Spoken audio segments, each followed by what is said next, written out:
2।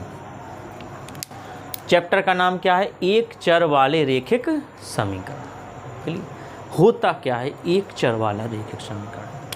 तो सबसे पहले हम इसमें क्या समझेंगे, एक चर होता है और एक अचर। चर और अचर होते क्या है, पहले इसको देखें ध्यान से।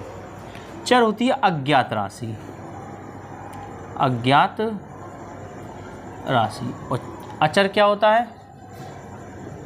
ज्ञात राशि।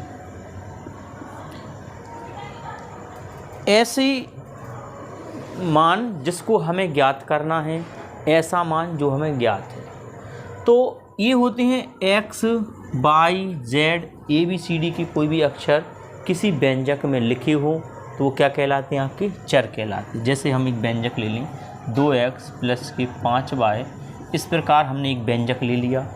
इसमें जो x लिखा है तो क्या हो गई? ये चर राशि। y जो लिखा है वो क्या होगी? चर राशि। ठीक है, अब इसमें और भी कोई लिख दे हम 5, तो अब इसके साथ कुछ ना तो x लगा हुआ है ना y लगा हुआ है, तो ये आपकी क्या हो जाएगी? अचर राशि। तो अचर राशि जो है हमें ज्ञात होती है कि इस चीज़ निश्चित कितना है? 5 है, इसकी वैल्यू हमें पता है। लेकिन यहाँ x, y, z जो भी आपके व्यंजक में आते हैं वो अचर राशि कहलाती है। उसको हमें क्या करना पड़ता है? ज्ञात करना पड़ता है। चूँकि ये समीकरणों को हल करेंगे तो उसमें x के रूप में होगा समीकरण, तो x की वैल्यू निकालनी पड़ेगी। y के रूप में होगा तो हमें y की वैल्यू निकालनी पड़ेगी। तो ये क्या होती है? अज्ञात राशि, जिसको हमें ज्ञात करना पड़ता है। क्लियर है? ये संख्यात्मक मान होते हैं, संख्यात्मक मान, इनकी वैल्यू पहले से पता होती है। ठीक है, तो हम यहाँ चलते हैं कि एक चर वाले और रेखिक क्या होता है समीकरण। इन 3 शब्दों को हमें अच्छे से देखना है। तो चर तो आप समझ गए क्या होते हैं? किसी व्यंजक में ABCD के अक्षर जो कि जिनकी वैल्यू निकाल ली है, जिनका मान ज्ञात करना है, वो क्या कहलाते हैं? चर कहलाते हैं। अचर जिसका मान दिया हुआ है, संख्या के रूप में लिखी हुई है संख्या, उसको क्या कहेंगे हम? अचर कहेंगे। क्लियर? अब हम चलते हैं रेखिक पर। रेखिक क्या होता है? रेखिक को समझें, फिर रेखिक के बाद हम समीकरण समझेंगे, फिर हम आपको बताएंगे एक चर वाले क्या होते हैं और 2 चर वाले क्या होते हैं। तो हालांकि कक्षा 8 में तो एक चर वाले ही रेखिक समीकरण है, कक्षा 7 में 4 अध्याय में आपके एक चर वाले रेखिक समीकरण थे।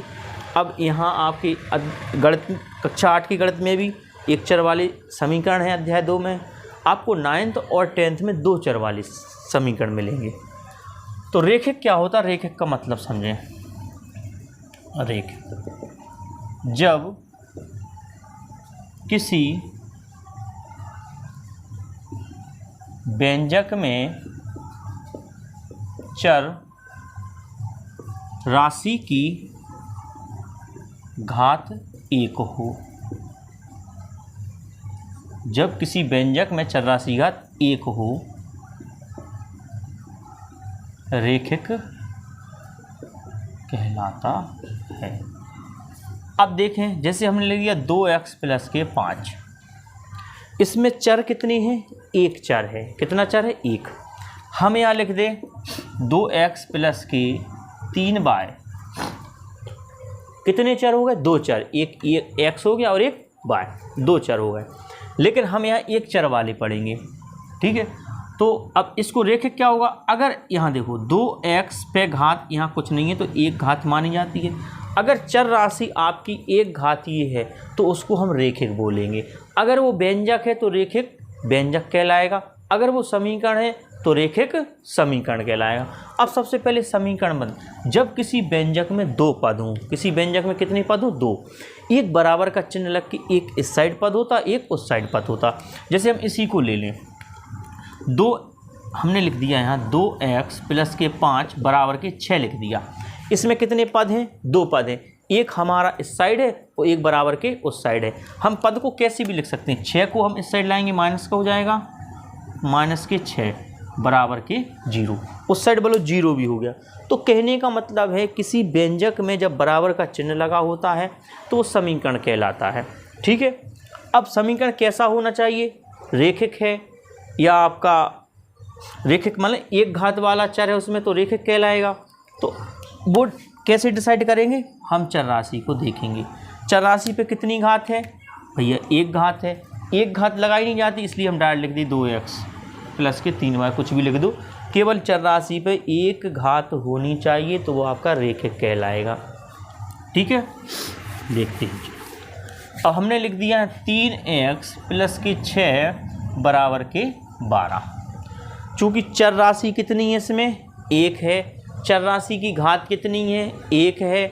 चूँकि दिखने में क्या लग रहा है, समीकरण है, क्योंकि व्यंजक है, बराबर का चिन्ह लगा हुआ है, तो जिस व्यंजक में बराबर का चिन्ह लगा होगा वो समीकरण कहलाएगा। अब समीकरण में चर राशि कितनी है, 1 है। चूँकि उस पर घात कितनी है, 1 है, इसलिए क्या हो गया, ये रेखिक समीकरण हो गया। अब रेखिक समीकरण में क्या निकालना पड़ेगा, जिस चर में समीकरण लिखा होगा उस चर की हमें वैल्यू निकालनी पड़ेगी। जैसे ये हमारा समीकरण लिखा है तो किसके रूप में है, x के रूप में। अगर हम इसी को ऐसे लिख दें 4y प्लस के 6 बराबर के 0, अगर हम इस समीकरण को ऐसे लिख दें तो ये जो समीकरण है किसके रूप में है, y के रूप में है। y के रूप में है तो हमें वैल्यू किसकी निकालनी पड़ेगी, इसमें मान किसका निकालना पड़ेगा, y का मान निकालना पड़ेगा। y का मान निकालेंगे, लेकिन हम पहले देखेंगे चर राशि पे घात कितनी है। इस पे घात 1 है, इस पे भी घात 1 है। जिस चर राशि पे घात 1 होगी वो आपका रेखिक समीकरण कहलाएगा। तो अध्याय 2 में एक चर वाले, एक चर है, एक चर हो गया, रेखिक हो गया। रेखिक माने एक चर है तो चर पे घात कितनी है, 1 है, तो रेखिक हो गया। बराबर का चिन्ह लगा है तो समीकरण हो गया। तो ऐसे व्यंजकों को हम क्या कहेंगे, रेखिक समीकरण, एक चर वाले रेखिक समीकरण कहेंगे। क्लियर है। अब हम सीधा चलते हैं प्रश्नावली पे, 2.1 को हल करते हैं और देखते हैं इसमें क्या है।